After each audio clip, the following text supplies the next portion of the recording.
ilaahay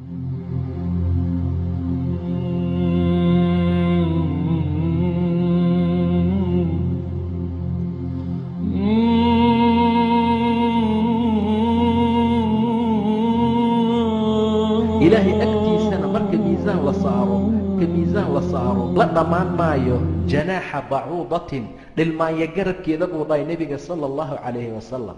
ninka noocaas ah waxaa ka qiimo badan oo ka cuslaanaya kaneecada baalkeeda. taasuu tilmaamay nebiga sala allahu calayh wasalam. falaa nuqiimu lahum yowma alqiyaamati wasnan, maalinta qiyaama wasni iyo miisaan u oofin mayno. waa kaneeco. kaneeco waa taqaanaa sida ay la eg tahay, haddana iyadoo dhan xataa ma aha, waa baalkeeda garabkeeda in la eg iyo asaga garab dhilmaayo ayaa tiisa subxaana wa tacaala. waxaan u oogaynaa markaa ma jira buu yidhi. haddaba qofka muslimkaa waxa lagu qadariya waa diin. qofka waxa sharaf iyo qiimo uu ku yeesho waa awaamir ilaah oo la fuliyo subxaana wa tacaala. waa diinta ilaahay oo kor loo qaado subxaana wa tacaala. waa awaamirta ilaahay u degdegeeda. taasaa qofka sharaf iyo wanaag uu ku gaarayaa, cizi iyo qiimo uu ku yeelana. haddii gabartu ay soo baxdo ayadoo caariyaad ah oo diin ilaahay aan shaqo ku lahayn, oo qur'aan shaqo aan ku lahayn, oo xumaan iyo fisqi iyo macaasi iyo wax walba ay ku dhex jirto, haddana nolosha tan ugu fiican ay ku jirto, ay dahab guntato, oo mataqaanaa moodelada dharka ugu dambeey ay xirato, oo wax kasta ay yeeshato, alla agtiisa qiimo ay ku leedahay ma jiro. tu aan waxaasoo dhan haysanin laakiin awaamir ilaahay ku socotay ayaa ka qiimo iyo sharaf fiican. fiiri xadiiska nebiga sala allahu calayh wasalam. imra'a iyo naag sawda ah oo madow ayaa waxay xaaqi jirtay masaajidka nebiga sala allahu calayh wasalam. ama wiil buu ahaabay riwaayad kala tilmaantay.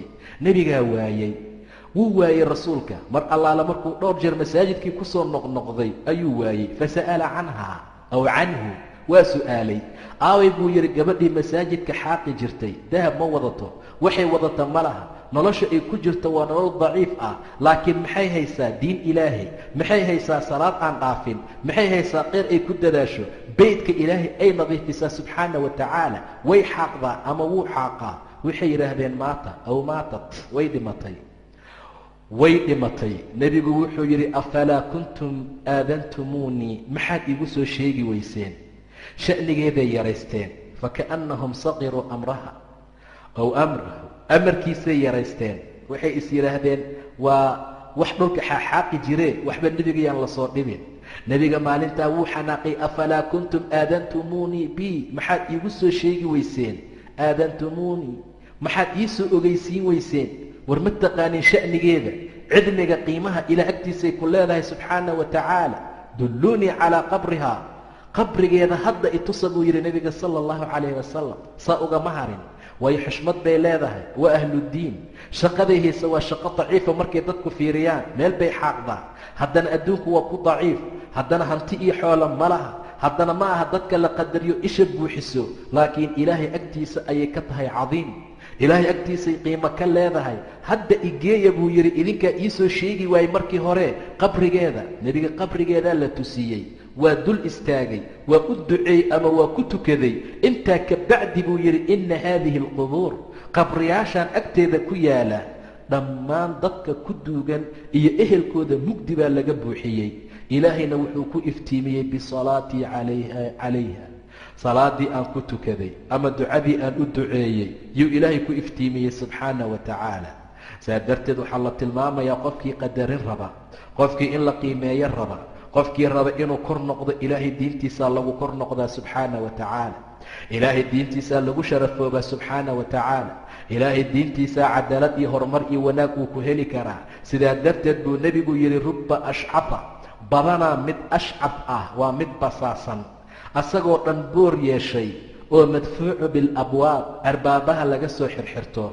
madfuucu bilabwaab, low aqsama cala allahi la abara, hadduu ilaahay ku dhaartana ilaahay uu u baarinimo fala subxaana wa tacaala.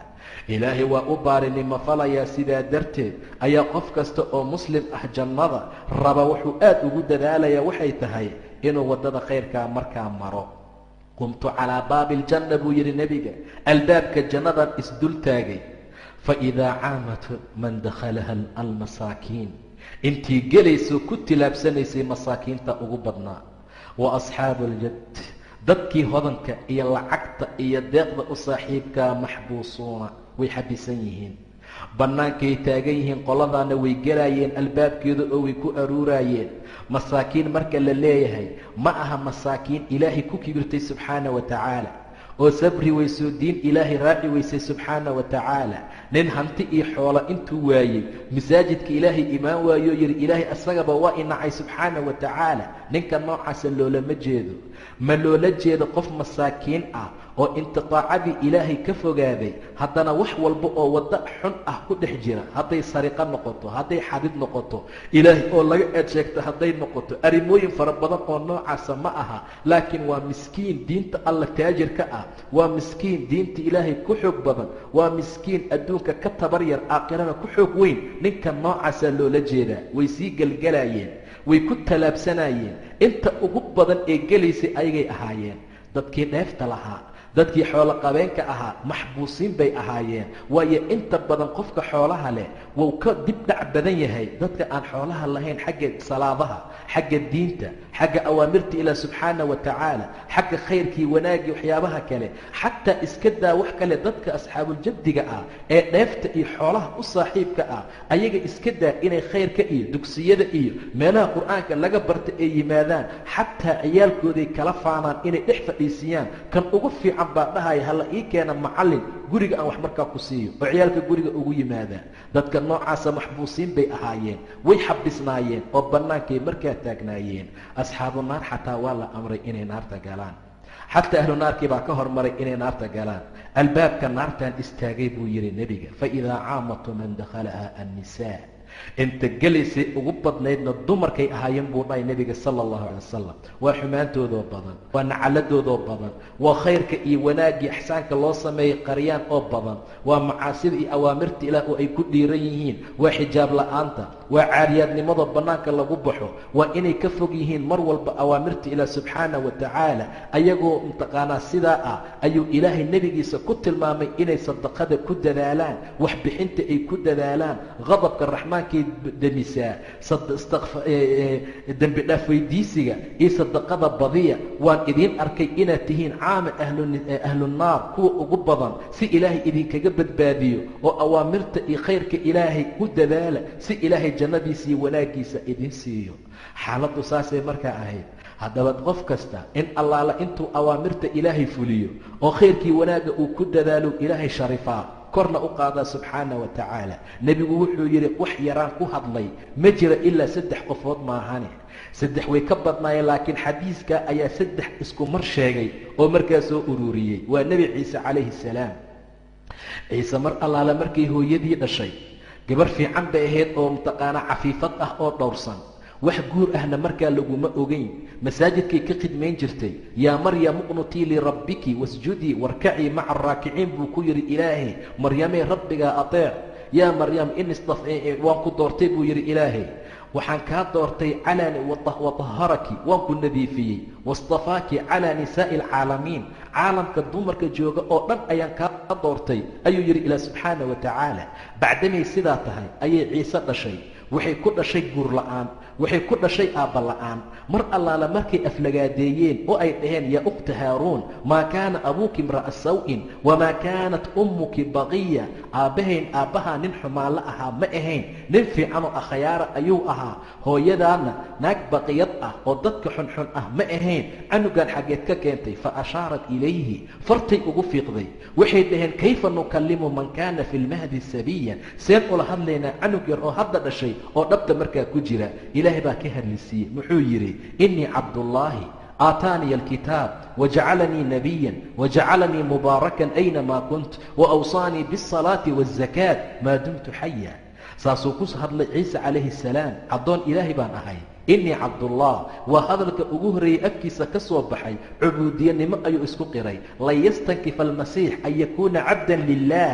nebi ciise kama kibro inuu addoon ilaahay u yahay subxaana wa tacaala. maanta waa laga yaabaa gaalada gobolkamida inay dhahaan waa ilaah, ama waa wiil ilaah ama waa ilaah kii saddexeeyey saa darteed asagaan ka kibraynin la yastankifa almasiix masiix ka santaagi maayo waa nebi ciise an yakuuna cabdan lilah inuu ilaahay addoon u yahay wala almalaa'ikatu almuqarabiin malaa'igta muqarabiinta ka santaagi maayaan qofkii istinkaaf la yimaada oo santaaga oo ka kibra ilaahay jahannamuu ku aruurin subxaana wa tacaala idan hadalkii ugu horreeyey ee nebi ciise uu ku hadlay wuxuu ahaa innii cabdullaahi ani addoon ilaahay ayaan ahay aataaniya alkitaab kitaab buu isiiyey wajacalanii nebiyan nebi buu iga dhigay wajacalanii mubaarakan mid barakaysan buu iga dhigay meel kastoo aan joogo wuxuu ii dardaarmay salaad iyo zako in allaale inta aan noolahay in allaale inta aan noolahay zake iyo salaad buu ii dardaarmay ilaa subxaana wa tacaala haddaba ninka koowaad waa nebi ciise calayhi assalaam kan labaad ee yaraanta ku hadlay waa